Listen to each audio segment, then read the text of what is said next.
This time on Poll Hub, when you hear the words video game, do you think of Minecraft or Miss Pac-Man? Turns out this 50-year-old entertainment industry is not only huge, but has players in virtually every generation. And we're looking at some new polling data that we just released, and we're discussing the findings across the generations. Then we talk about home and office, we talk about work-life balance, but what about the third place? Places and spaces and times that we do nothing. Otherwise known as leisure or downtime, it's something that we are going to talk about. Finally, Lee is missing this show for a fun fact that he would definitely have a lot to say about. Well, too bad for him, because the fries are delicious. And hi, everybody. Welcome to Poll Hub. I'm JD Dapper. I'm Barbara Carvalho. I'm Mary Griffith. And I'm Neil Viswanathan. Well, we begin today with the not-so-age-old question, are video games rotting our kids' brains? Well, new Marist poll data suggests that the video game stigma may have eased just a bit. And in fact, many parents are now playing with their kids.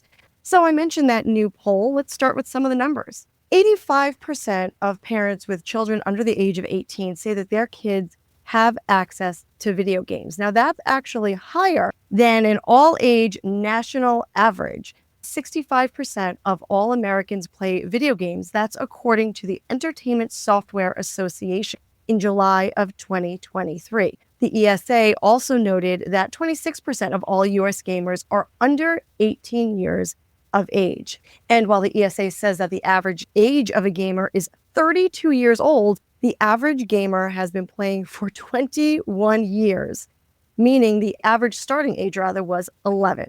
So let's come back to some of our poll numbers. So how do parents feel about video games? Well, only 15% say that video games have a mostly negative effect on their kids, with nearly half of parents, 48%, believing that video games have a mostly positive impact, and a little more than 1 in 3 believing that the effect is neither positive nor negative. Okay, so there's the baseline here. 57% of men say that the impact is mostly positive, with 38% of women agreeing. Now, there are some differences based on education. 55% of parents who have a college degree see gaming as a positive versus 41% of parents without a college degree. So, are families gaming together? Let's take a look at those numbers. Over 3 in 4 parents with children under the age of 18 who have access to video games, 84% say that they play video games with their children at least a few times a year. And a majority say that they play at least weekly with their children. Now, I want to stop here for a second because, Neil, you are a gamer. Have you played video games with your parents? I have not, but I do understand why a lot more parents are playing video games with their children. I think a big part of it has to do with the fact that parents these days, a lot of them grew up with video games themselves. I think you look at 20, 30 years ago, especially, I know like after Columbine, a lot of parents got really concerned about shooting games and things like that. Yeah. I think part of that was that if you look at the people who were parents of teenage children in the 90s, the 80s, like they were born in the 40s and 50s. Video games are such a foreign concept to them, but now parents being born in the 60s, 70s, 80s, and even 90s, they grew up with video games. So even if they don't play with their children, like my parents don't, they understand it, definitely. Yeah, gamers are having kids, and some gamers are having grandkids. Jay, you mentioned earlier Pong. Yeah, Pong and just the first video game I ever played, I was babysitting for kids that were in 2nd, 3rd, 4th grade, these 2 boys, and I was probably in 7th or 8th grade, and these parents, they had some money, and so they had the Magnavox Odyssey, which was, I believe, the first video game console. And I didn't know. I was like, what is this? And the only game on it was Pong. Neil, do you even know what Pong? Have you ever heard of Pong? Yeah, I do. My mom had an Atari, I believe. Atari was also then, and Sega Genesis. Those were kind of 16-bit games, and it was just sliding panels and a ball that went back and forth. But we mentioned in the open, Miss Pac-Man, I mean, video games were huge. I mean, I'm like 40 years older than you. But video games were huge by the time I got to college. There were video game arcades. I wasted vast amounts of time when I could have been in class or studying, and a fair number of quarters on a game called Defender, which was my favorite. But yeah, I don't play video games now, and I've never played them at home. But I was a gamer then. So yeah, this goes back way back, I think. Yeah, and there were arcades, and of course, there were always tons of video games at the local bars where college students at that time could hang out because the drinking age in New York, at least where I was in college, was 18. So that was the usual hangout with still, fried mozzarella sticks and chicken wings, which always made the joysticks and the buttons feel really, really clean. But at that time, my favorite was Pac-Man, but I loved Missile Command. That was actually my favorite. But, there has been a lot of research since that time and peer-reviewed research, meaning people are trying to figure out whether this really is the end of civilization, as it was felt that it might be back in the 1980s and 90s. And it's really very interesting because there are actually some positive things that come out of the video game concept. One is it's an incredible educational tool. Now, I'm not saying that, the video games that you're buying off the shelf, and then most kids are waiting for the next version to come out, but it has become a very useful tool in the list of educational tools. Scientists have also found that it can improve spatial skills for students, problem solving. And it's a way that, if you're playing some serious games, we can think of a lot of professions where gaming is an incredibly effective training tool, especially in science and in health and aeronautics. So video games have come a long, long way since Pong. Well, it's interesting because one of our colleagues, Stephanie Calvano, she and I were talking about the data. And that was a question that she raised too, in terms of the proportion of parents who play games with their children, because there are so many educational games out there for even the little ones. And our parents differentiating between, Neil, like you pointed out, the quote unquote shooting games or the racing games that a lot of kids like to play versus things like ABC Mouse, which I was on with my boys when they were little and expect to be on when my daughter is approaching that age. So I think that might have something to do with it too, in terms of the definition of what video games are today. One of the things we found in the poll was that parents do set limits, though, on usage and the types of games. I mean, you got boys right in the age range, right? Well, how do you do that? Really good question. We do try to impose limits in terms of the time. I pose limits in terms of what they're engaging in. So, for example, a lot of their friends are interactive. They're interactive gamers. And I have yet to allow them to do that because I am, even with the parental controls, I'm concerned about who they're interacting with, what's being said while they're playing video games and what they're talking about. And in our poll, Jay, as you pointed out, we did ask parents about what their concerns are. And so we asked, regardless of whether their children play video games, what are the concerns that parents have about video games? And online safety and precaution top the list with 20%, with a lack of physical activity following, with 18%, screen time at 15%, and the list goes down from there. And those are certainly all concerns that I, as a parent, have had. But again, it's the online safety and security, knowing what my kids are doing and with whom, that really affects me. But Neil, how about you? Did your parents set limits for you? They didn't really set limits for me with video games, but one thing, speaking of online safety and interactions, that I think is interesting is that the way that social media and everything has gone, a lot of children are on TikTok, Instagram, and all of that. And that's a lot harder to control than video games. Video games, especially if you're not playing online games, it's a lot safer. So as opposed to having your child be on social media interacting with whoever, I think video games could definitely be a much more productive and safer option for screen time for kids. Certainly anything in excess is, I think, what causes concern. So probably just like rock and roll music, it's not going to undermine the morals of young people as long as it's done in the context of other interests and hobbies. What's changed, Neil, when did you start playing video games? I got my first console when I was in 6th grade. Okay, so you're no longer in college. You've just graduated and going to graduate school. So it's been a bit. What's changed? I think it's become more of an online community. I know people had LAN parties and things like that where they would go and set their computers up, and it was more of an underground niche community. And these days, it's definitely more social and especially more mainstream. According to Pew in October 2023, 85% of U.S. teens note that they play video games. However, only 40% identify themselves as gamers. And I think it would be interesting to look back 20, 30, 40 years ago to see if the percentage was that high, number one, but also if people were as passionate. Because people today, a lot of them play video games, but they don't want to call themselves gamers. We were passionate. I'll just interrupt you. We were passionate. Those video arcades and the bars that Barb talks about, we were passionate. But nobody called themselves gamers, right? I mean, that wasn't really a phrase, but we were passionate, yes. Hey, so Neil, what's your game? What's your game of choice? I like playing a lot of sports games, NBA 2K, Madden, EA College Football. Call of Duty, even a shooter game, but that's pretty much it. I don't play a lot of story mode games, anything like that. Most of it is short form online type games. I have to hook you up with my boys in NBA 2K. I'm actually turning around and looking at the console right now. And well, before we go on that, Neil, just also we should note that these questions that we asked are a result of you and Hunter, who's not on the show today, but is often on the show. You guys were working on alternate kinds of questions we could ask. You know, the Mayor's Poll is known for asking lots of questions about lots of topics, but we charged you with go find some topics we don't ask questions about. And we haven't asked about video games, and here are the questions. And so we released them to the public, and then we're talking about them here. So thanks for not only coming up with these questions, but then being the voice of your generation of gamers, and also the voice of reason, as Barb points out. Yeah, definitely. It's a great experience to see everything happen from the ground up, and now we're making a segment about it. And it's good to not only make the questions, but it's fun to be able to commentate on them now.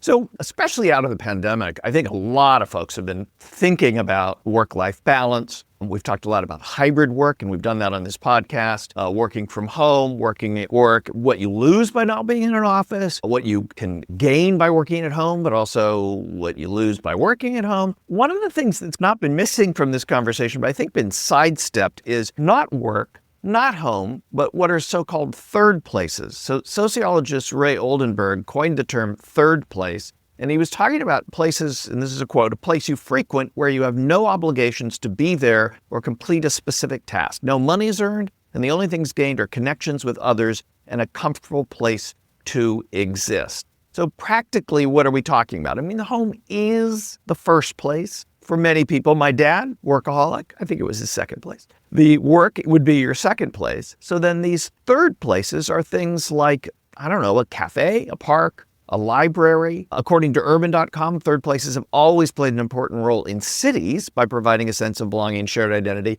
And I do think, I mean, Mary, you live in New York. I lived in New York for a long time. Third places are because apartments are so small. You know, you don't want to be at work all the time. You can't be in your apartment. It's too small. Third places really do proliferate in cities, but there has been a real conversation about lacking third places disappearing from American culture. According to a 2021 survey from Survey Center of American Life, only 56% of Americans said they had frequented a third place. That's down from 67% in 2019. Again, July 2021 was in the heart of the pandemic. By April of 2024, 49% said they seldom or never visit parks, community gardens.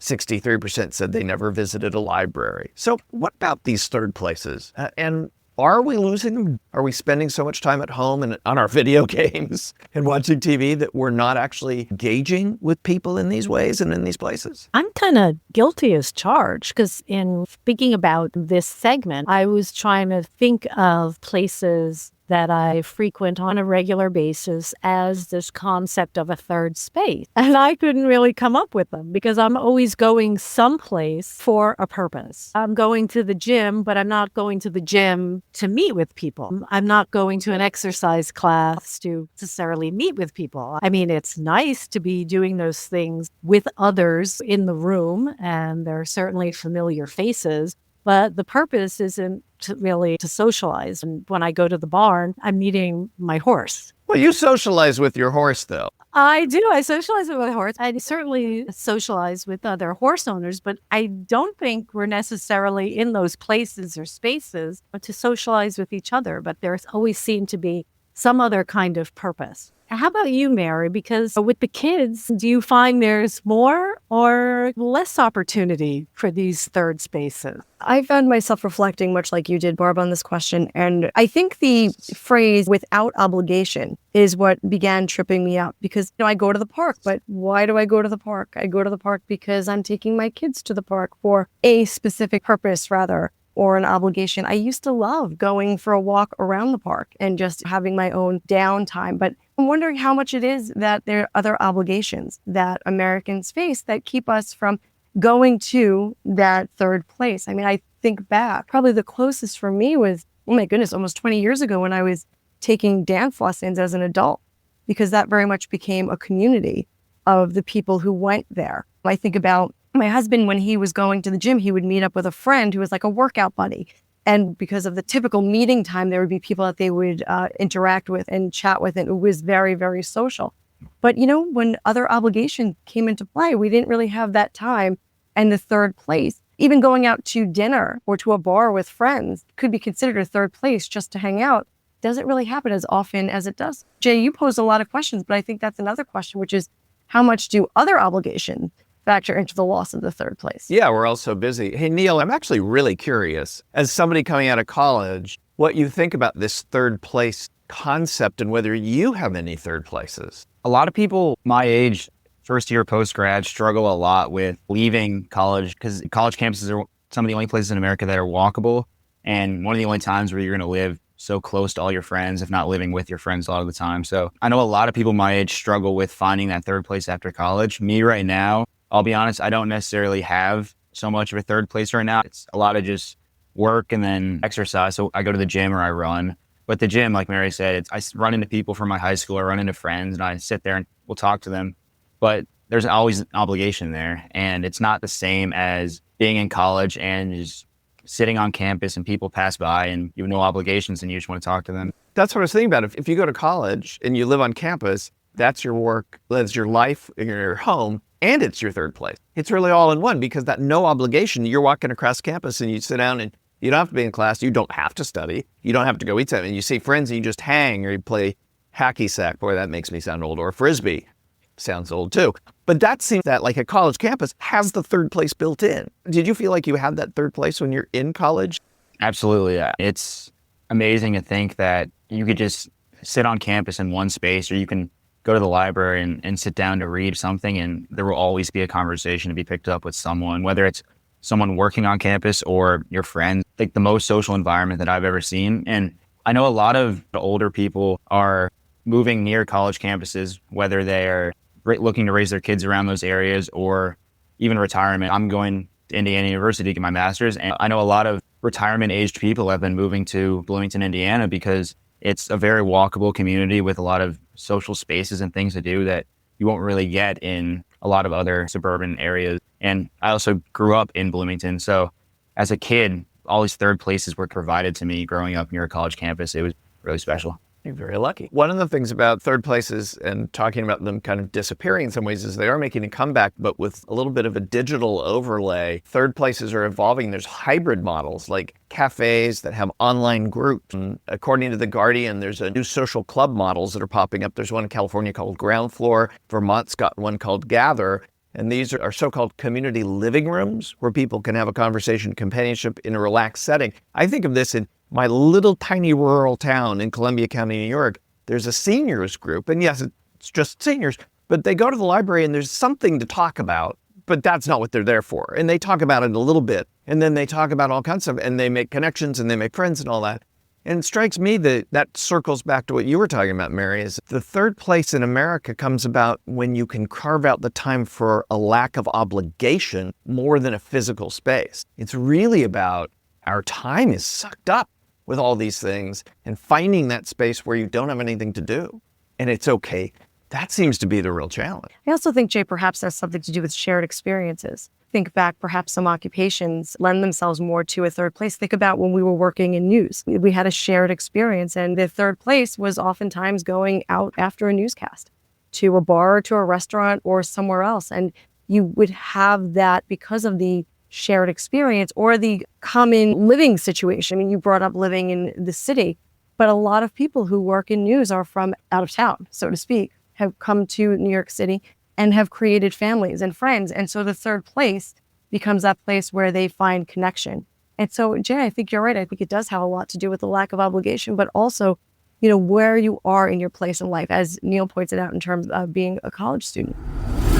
While Lee is not here today to do the fun fact, our fun fact is concentrated on a third place that Lee might often frequent, which are fast food restaurants. Well, one fast food restaurant. One specific fast food restaurant. So the question we have today is from a CBS News poll in September of 2014. And the question is, which of the following is your favorite fast food restaurant franchise? Burger King, McDonald's, which is Lee's favorite, Wendy's, Hardee's, KFC, Taco Bell, Chick-fil-A, or Subway. Subway actually leads the way with 20%, followed by Chick-fil-A at 17%, followed by Wendy's at 14%, McDonald's at 13%, 9% say Taco Bell, 7% say either Burger King or KFC, And then 3% say Hardee's, and 9% did not know or chose not to answer. Where's Arby's? I know. I was going to ask the same thing because that is actually Lee's favorite. We have the meat. I never really know what that slogan means. Yeah. Anytime he passes an Arby's, he's like, oh, gotta stop. But McDonald's is the one he frequents. No. So, Neil, which one's your favorite? I actually agree with Barb. I'm surprised Arby's isn't here. I think Arby's is definitely underrated. On social media these days, Arby's gets a lot of hate, but that might be my favorite. What do you eat at Arby's? I like the roast beef and cheddar. It's good. Even though the cheese seems fake, it feels a lot cleaner than a lot of the other fast food restaurants. We get the roast beef too, but I think it's the special sauce that he doubles down on. Whenever there's the word special sauce, I really take pause. Yeah. Mary, do you eat fast food? I sadly do. I like Burger King. My kids love Chick-fil-A. I enjoy Chick-fil-A as well. And I do think that Wendy's is a little bit healthier than, say, Burger King. But yeah, no, I like the Burger King burgers. And my kids will take any chance they get to go to Chick-fil-A and are very upset on Sundays when we drive by and they're closed. Are you surprised that Chick-fil-A and Wendy's are ahead of McDonald's? It's huge. It's bigger, right? More stores? I think if we ask this question differently, and I don't mean to take a fun fact and do a question analysis. Here we go. But then looking at his question, I kind of wonder if we would have ended up with these numbers, because which one of the following is my favorite fast food restaurant? The first franchise that actually comes to my mind is McDonald's. I don't go to McDonald's, but if I were to go to a fast food restaurant, the thought is that I would go to McDonald's. But actually, I frequent Subway, not thinking of it as a fast food franchise, right? Exactly. Yeah. So I think the question wording has a good deal to do with it. Two, I don't know. Obviously, McDonald's is losing some market share there. Back in 2014, it'd kind of be interesting to see if their new offerings have improved their standing. Well, what about Five Guys? I love Five Guys, and that didn't make the list at all. Cassidy has something to say about Five Guys. I love Five Guys. I don't even like burgers, but I like Five Guys burgers, which says a lot. Do you eat any of these places on this list? If I were to pick a fast food place, it's typically Wendy's for the chicken sandwich, but Chick-fil-A is an awesome guilty pleasure. Tommy, what about you? So I have a Chick-fil-A right down the street, and I go there 2 times a week. It's so good. But I think another thing that they're missing is In-N-Out Burger. It's incredible. I only had it once, but I'd love to go again. I'm going to confess here, I have never been to a Chick-fil-A. I have never been to a Taco Bell, and I have never been to a Hardee's. So I've been very cloistered. Taco Bell surprises me a little bit because they're around. Hardee's doesn't surprise me. I can't think of where there would be a Hardee's to go to within 100 miles of here. I've seen a lot of Hardee's in the Midwest and the South, but I don't think I've ever seen one in New York. The Carl's Jr. Hardee's moniker always confused me. I didn't know which one was which. I don't know if that adds to its low rating at all. Is there still such a thing as White Castle? Yes, there is. There's one not too far from me. See, this gets us back to the video games and the bars, because after the bars and the video games, then you had sliders. Well, I don't know if it for the video games, Jay. I think it was more the bar. All right. I just meant the theme of the show. What about you, Jay? What's your favorite? Subway. Yeah. Which I don't consider fast food either.